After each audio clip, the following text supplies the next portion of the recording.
I'll make you happy for my late wife and son." "What?" I almost blurted out. I wondered whose wife and son he was declaring dead.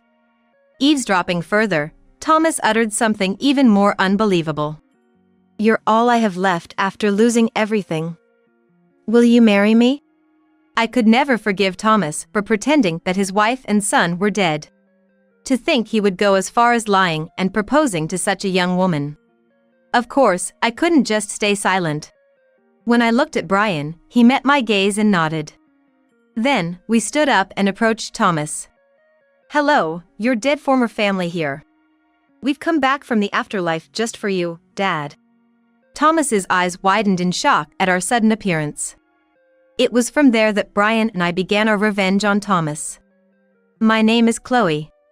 I'm a 48-year-old housewife and have been married for 24 years. I grew up as an only child in a family where both my parents were high school teachers. Although my grandmother took care of me when I was little, I spent a lot of time alone after she passed away when I was in middle school. My parents were often away from home even during summer breaks and other long vacations, as my dad coached baseball and my mom coached volleyball. Seeing my friends' moms at home being housewives or working part-time and being home in the evenings made me envious. So, I decided I wanted to be a stay-at-home mom when I got married and had kids instead of being out at work. Being a quiet person, I never had a boyfriend until I graduated from college. My mom got worried for me, so she introduced me to a young male teacher who was a colleague of hers shortly after I graduated from college. His name was Thomas Jones. He had a nice figure, and he was handsome. According to my mom, he was sociable and well-liked by the students. He seemed too good for someone quiet and plain like me. But Thomas, respecting my mom as a more experienced teacher, took our relationship seriously.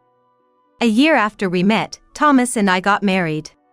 Having felt lonely as a child, I told Thomas that I wanted to focus on our family instead of work. He agreed, saying he had felt the same as his parents both worked. He wanted me to stay at home.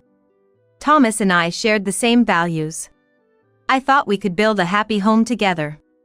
However, Thomas, being sociable, valued his relationships with colleagues and students. That's a good thing, but he often neglected life at home. We rarely spoke to each other, and when we did, it was only when he had something he needed me to do. "I'm glad that you became a housewife to take care of this household, Chloe. I can rely on you for anything." Thomas always flattered me like this, leaving everything to me, even things he could do himself. But hearing this made me feel needed, and I tried to take it positively. I suppose it would have been better to get mad at him and say, "I'm not just a housekeeper, you know." On top of that, since the beginning of our marriage, he would never be home at night during the weekends. He would usually be out drinking with his colleagues or his former students. Indeed, I had heard from my parents that many teachers would drink to relieve their stress. But my parents were different. My mom didn't drink, and my dad rarely went out for a drink out of consideration for my mom. I realized some teachers really enjoyed their drinks seeing Thomas's lifestyle. But I kept quiet at first because it didn't affect our living costs. However, Thomas still kept it up even after our child was born, so I got increasingly unhappy about it. "Hey, Thomas. I get that socializing is important, but can't you say no every now and then?" I had kept quiet until then, but I couldn't take it anymore.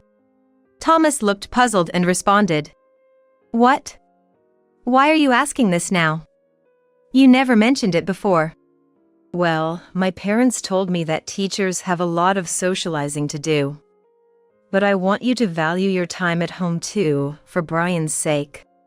I said this for the sake of my son Brian, but Thomas furrowed his brow as if he was offended. "Look, both of your parents are teachers, right? So, if they come across any problems at work, they can talk to each other about it. But I don't have that, so going out with other teachers for drinks is my only option." Thomas made his point as a teacher.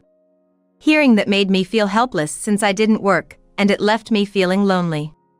Regardless of how I felt, it must have been lonely for our son, Brian, to have his dad gone every weekend. All I want is for Thomas to genuinely connect with Brian. But Thomas didn't even try to understand my feelings. Despite having these thoughts, I couldn't say anything back to him. Even though I found this frustrating, there was nothing I could do about it, and a rift gradually developed between us. However, our life wasn't entirely lonely. Thomas was well liked by his students, and those who had already graduated and are now working often came to visit him. In particular, 2 of his students, who were the class clowns, have been visiting us frequently in the past 5 to 6 years. Their names are Miller and Martin. They would still come over on their days off even after graduating from college and getting a job. Thanks to them, Thomas has been going out less over the past few years. Brian, now in his senior year in college, has become quite close to them, perhaps because they are around the same age. I feel kind of happy too when they come to visit us with their bright and friendly personalities. They always looked out for me and would bring over cakes and such. Today, they brought a cake over on their day off. But Thomas had been out since the morning. I'm sorry, guys. My husband has been out since last night and hasn't returned yet. They looked a bit awkward when I greeted them at the door. Perhaps they felt bad for visiting when Thomas was away. No, we're sorry for bothering you when Mr. Jones isn't here. But, is Brian here? Brian? Yes, he's here. Hearing their voices, Brian came out of his room. In fact, he was getting ready to go out as if he had been waiting for the 2 of them to come. Mom, I'm going out with the guys for a bit. Brian left with a somewhat burdened expression, along with the other 2. It seemed like they had something they didn't want me to hear. Well, boys their age might have concerns they can't share with their mothers. I watched them leave with a sense of unease but didn't say anything. Later, I passed by Brian's room, and I noticed his phone ringing. It's rare for Brian to forget his phone. I went into his room to pick it up.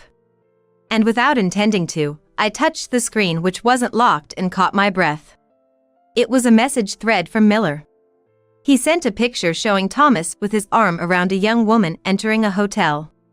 The message read, I don't want to believe it, but the woman with Mr. Jones seems to be from a club. I secretly followed them after they left. Brian replied, I'll keep quiet because Mom would be shocked if she finds out. That's probably why they came to see Brian. Or maybe they hoped to figure out if Thomas had returned. Anyway, my mind went into a panic. The thought of Thomas cheating. I had an urge to confront him directly, but I hesitated. Brian was in the middle of job hunting, so I didn't want to trouble him with our marital problems. So, I decided to pretend I hadn't seen the message for now. When Brian returned, he still looked troubled. I greeted him, trying to appear calm. Then Thomas came home. He looked puzzled at Brian and I. What's up? You both look so out of it. An awkward silence filled the air. Brian must have been careful that I don't find out. For a while, Brian and I continued to act as if nothing was amiss when Thomas was around. Months passed, and soon it was almost Christmas. We planned to spend Christmas Eve as a family, celebrating Brian getting a job. However, I was still troubled by Thomas's suspected infidelity and couldn't bring myself to speak up. Then, Thomas said something. I'll come home late for a year-end party on the 24th of this month, so I won't need dinner. It makes sense that there would be a party on that day. But given the date, I couldn't help but wonder if he was lying. Even so, I couldn't confront him about it, so for the time being, I just replied, yes. Lately, I haven't had a proper conversation with Thomas, and I feel suffocated every day. Seeing me constantly like this, Brian made a thoughtful gesture for me. Mom! Actually, I got 2 dinner vouchers for a hotel where Miller's relative works. It's for the 24th, but let's go together. Really? You want to take me out for dinner? Don't you have someone else you want to go with? I asked Brian shyly in reply to his invitation, but Brian answered as if he was trying hard to come up with an excuse. No, Miller and Martin seem to have plans that day. And my friends from school said they'd be spending it with their girlfriends. I decided to accept the invitation because Brian was concerned about my loneliness. It's been years since I've gone out for a meal with Brian. And it's at a very fancy hotel, so I thought I might dress up a bit. I was looking forward to the day with such excitement, but I never imagined I would encounter such misfortune on that day. And then, on the night of the 24th, Brian and I went to the hotel for dinner. It was more luxurious than I had imagined, and I almost faltered for a moment. I nervously entered the restaurant on the top floor of the hotel and was led to our table by a waiter. It felt more like a place where couples come to propose than a mother and son dining together. Looking around, there were indeed many young couples. In particular, the couple sitting by the window with the woman in very flashy makeup and clothes, and I couldn't believe my eyes when I saw the man sitting opposite the woman. He was sitting with his back to us, so I didn't realize it at first, but the man was Thomas. Thomas was dressed in a formal suit like I had never seen before. It was probably either newly bought for this occasion or rented. I was frozen and couldn't move from the spot. I think Brian hadn't realized Thomas was there yet, so I tried to act calm. However, since our seats were close, I could clearly hear Thomas's voice. "I'll make you happy for my late wife and son." "What?" I almost blurted out. I wondered whose wife and son he was declaring dead. Eavesdropping further, Thomas uttered something even more unbelievable. "You're all I have left after losing everything. Will you marry me?" "Me? Really? I'm so happy." The seat was by a large window offering a panoramic night view of the city. She must have been deeply moved by being proposed to in such a romantic atmosphere. Brian, sitting opposite of me, seemed to realize it was his dad's voice and turned around quickly. "Brian, wait." I hurriedly stopped Brian from seeing Thomas's face behind us. But it seemed Brian already realized the man proposing to the unknown woman was his dad. Brian and I silently eavesdropped. Thomas's proposal went on. "You're the best. After losing my wife and son, I had lost the will to live, but thanks to you, the future seems bright." "Really? You rely on me that much?" "Of course. I'm even thankful to my deceased family because I got to meet you." Thomas took something out of his pocket with sweet words. It appeared to be an engagement ring. It looked much more expensive than the one he gave me. I could never forgive Thomas for pretending that his wife and son were dead. To think he would go as far as lying and proposing to such a young woman. Of course, I couldn't just stay silent. When I looked at Brian, he met my gaze and nodded. Then, we stood up and approached Thomas. "Hello, your dead former family here. We've come back from the afterlife just for you, Dad." Thomas's eyes widened in shock at our sudden appearance. The mistress, not understanding what was going on, looked surprised. "Who's this woman? And the mama's boy? Do you know them, Thomas?" "Who knows? They're total strangers. Just some troublemakers, I guess. Just ignore them." Thomas tried to brush it off, but sweat was trickling down his forehead. The woman glared at us, thinking that Brian and I were just here to cause trouble. "Hey, what's your problem, lady? You can't harass us like this just because you're jealous of our happiness." "It's not harassment. You're being deceived. This man is Thomas. He's my husband." "Oh, sure, the name matches, but does that prove he's your husband? If you're going to make baseless accusations, I'll call the police." "We have proof right here," Brian said and took an envelope out of his bag. Inside was our marriage certificate. Arya, the mistress, grabbed it and showed it to Thomas. "What's this about, Thomas? You said you had lost your wife and child." Confronted by Arya, Thomas shrunk back, unable to say anything. That was when I wondered. Why had Brian brought something like that? Noticing my puzzled look, Brian seemed to catch on to my question. Then, looking at Thomas, he said, "Dad, I've known for a while now that you've been cheating on Mom with this woman. And I found out you'd be meeting her here today."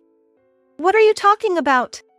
Thomas still tried to play dumb at this point. What an awfully stubborn man. Ha! Brian scoffed at those words. There's no escaping it now, Dad. I've got the whole proposal recorded on my phone. What are you talking about? You don't have one on you right now. If you're wondering where it is, the attorney sitting over there has it. Brian pointed to a seat where Martin and a man around 50 were seated. Miller emerged from the back of the restaurant. It seemed like they had planned this together in advance to confront Thomas about his affair. I was surprised Brian had orchestrated this. Then, the man with Martin approached us. Hello, I'm Martin's father. I hear that you have always been very kind to my son. Oh, Martin's father. It's been a long time. Well, I believe this is actually the first time seeing you in person, sir. I'm ashamed to say I've left everything concerning my son's school to my wife. Are you here for dinner with your family today? Thomas seemed puzzled to find Martin and his father at such a place. Then Martin, sitting next to his dad, spoke up. I asked him to be here with me, sir. My father's a lawyer. When I told him I had something I wanted him to look into, he had a friend investigate and found out you'd be here today with your mistress. Thomas looked surprised when he heard that Martin's father was a lawyer and that he was being investigated. Naturally, his guilty conscience must have made him react that way. I had no idea they had gone as far as to involve an attorney and a private investigator. Thomas glared at me sharply. Chloe, what is this all about?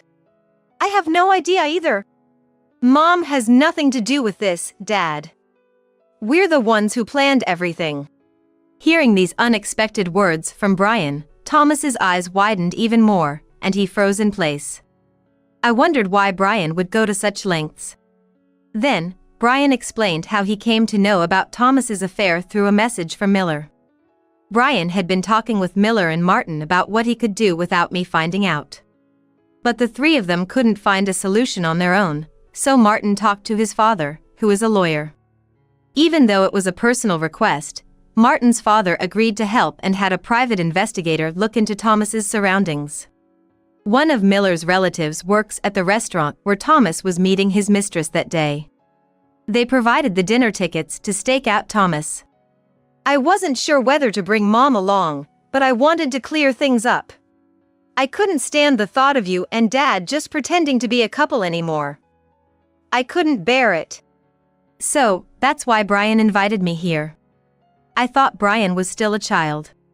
Yet, he had been thinking about his parents this much. I was truly surprised to see how grown-up Brian had become before I knew it. As I was lost in thought, Martin suddenly looked at Thomas and made a shocking statement. Mr. Jones, my father and his friend found that Aria is actually Mia, who was in the same class as Miller and me in our freshman year. What? Her name is Aria. It even says so on her business card. That must be a pseudonym for the club. Don't you remember Mia, who dropped out in December of our freshman year? That's her. Upon hearing this from Martin, Thomas looked at the woman named Aria. Aria? You're that girl, Mia, from back then. What are you talking about? Who's Mia? I don't know any Mia. Aria was desperately denying it, but she seemed to be panicking. Seeing Aria like this, Martin showed us a photo on his phone. A friend of mine went to the same middle school as Mia, and he showed me the graduation album. I took a photo of Mia's picture with my phone. Look at the large mole under the left eye. Isn't it the same as yours? Martin pointed at Aria's face. Aria covered the area under her eye with her hand, but it was too late. She gave up and smiled wryly. If I'm caught, so be it. Yes, I'm Mia, the one who couldn't stand being in Mr. Jones's class during my freshman year of high school. The Mia who was driven out of school because of such an awful homeroom teacher. The room went silent at Aria's drastic change in demeanor. What was she plotting by getting close to Thomas? As I pondered this, Thomas questioned Aria before I could. Driven out of school because of me? What do you mean? You probably don't remember. To you, I was just a mere shadow. Arya began to recount her time back then. She couldn't fit in with the class and was isolated since her first days of school. She also struggled with her studies. She tried to consult with Thomas, her homeroom teacher, who never took her seriously. Although Thomas was well liked by his students, he tended to be favored by the popular ones. So, it was quite possible that, on the flip side, he didn't pay as much attention to the shy, quiet students who didn't stand out. Just as he had been neglecting me at home. I found myself feeling a bit sympathetic towards Arya, even though she was the one Thomas was cheating on me with. Listening to her story, Martin's father placed his hand on her shoulder as she tearfully recounted her high school days. I understand your pain. But why did you decide to date Mr. Jones without revealing your true identity? Arya answered, wiping her tears away with her hand. I wanted to get back at him. I thought making him cheat on his wife would destroy his family. He happened to come to my club as a customer, so I coaxed him into picking me. He didn't know who I was, and I thought if his wife found out he was cheating on her with a girl from the club, she would divorce him. While I felt sympathy for Arya, I felt that her plan was over the top. Cheating is cheating, no matter the reason. Thomas, who had been close to Arya until moments ago, now looked at her with suspicion. You played with my feelings for such a reason? What about my feelings? Thomas exclaimed as if he was the victim. I couldn't stand his self-centered attitude and couldn't keep quiet any longer. Enough! Playing the victim now? Cheating is cheating, isn't it? I've known about it all along. My sudden outburst caused a stir around us. What's the matter, Chloe? You're not acting like yourself. I've been keeping it to myself until now. Disappearing every weekend with friends or whatever, and now cheating? I will never forgive you. I let out all the feelings I had been bottling up inside. Thomas seemed unaffected, showing no signs of remorse. I was bored at home because you wouldn't talk much. So, I ended up accepting invitations from my colleagues or taking my students out for a drink when they asked me for advice. I'm a teacher, after all. It's not my fault. So what? Both my parents were high school teachers, and they cared for my family. You're just making an excuse. It would have been great if you were a teacher too, but anyway, I felt uncomfortable being with a wife like you with nothing to talk about.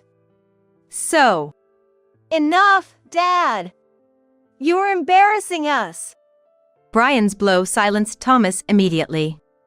Martin's father, witnessing the whole scene, tried to calm Thomas down.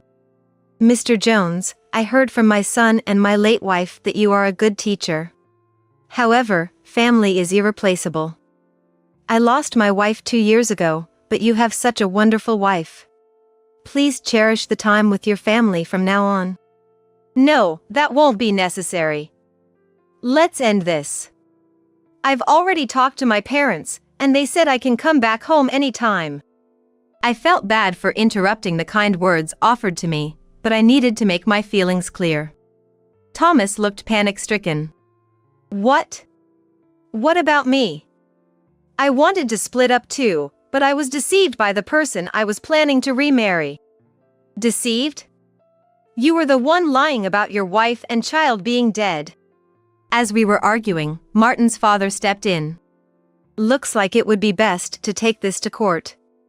Since it was the husband who was having an affair, the wife can claim alimony in the trial. I will also take responsibility and pay the alimony. Arya, who had been silent until now, seemed to realize the gravity of her actions and offered to pay. Thomas was cornered and had no way out. After the trial, the divorce was finalized. Of course, I was able to claim alimony from Thomas. Arya, or rather, Mia, offered to pay alimony as well, but I declined. I couldn't forgive her for the affair, but she seemed genuinely remorseful. Since Thomas also had a part in her losing her job, I decided to settle things amicably with her. Thomas complained that it was unfair he was the only one paying alimony. He shows zero signs of remorse. Anyway, now that the divorce is finalized, I don't care about Thomas anymore. Later, I heard from Martin and his father that Thomas's affair with a student and our divorce became a rumor throughout the school. The rumor spread quickly among the parents, leading to a flood of complaints to the school. This led to Thomas losing the trust of his students and their parents, forcing him to resign. He tried to find another place to work, but few schools in his area were willing to accept him due to his bad reputation. The only school that offered him a position was located far in the countryside. But Thomas, who had enjoyed popularity, refused, saying he didn't want to be in such an unpopular area. Struggling to find employment and falling behind on rent, he was kicked out of his apartment by the landlord. With nowhere to go, Thomas then attempted to move in with Miller, who was living alone. "Mr. Jones, please don't destroy the respect I had for you. You look pretty pathetic right now." He was immediately turned away with those words. His current whereabouts are unknown. After the divorce, I moved back to my parents' home for the time being. Brian, having found a job, started living on his own and is now completely independent. My parents wished Brian had lived with them a bit longer, feeling a bit lonely. However, I too will be leaving my parents' home soon. As a matter of fact, I've hit it off with Martin's father since the divorce fiasco, and I'm getting remarried with him. He's a busy lawyer but always makes time for me. I probably won't be lonely anymore. And Brian is very happy for us. I feel like I've been putting up with things in my life for so long. But I've decided to move on from that. Having little work experience, I decided to try something new and became a clerk in my new husband's office. It takes some getting used to at first, but my husband and the rest of the staff are kind enough to give me training for my job. I feel very happy being with someone I love both personally and professionally. Life has become enjoyable for me. Now, it's time to start a new life for me.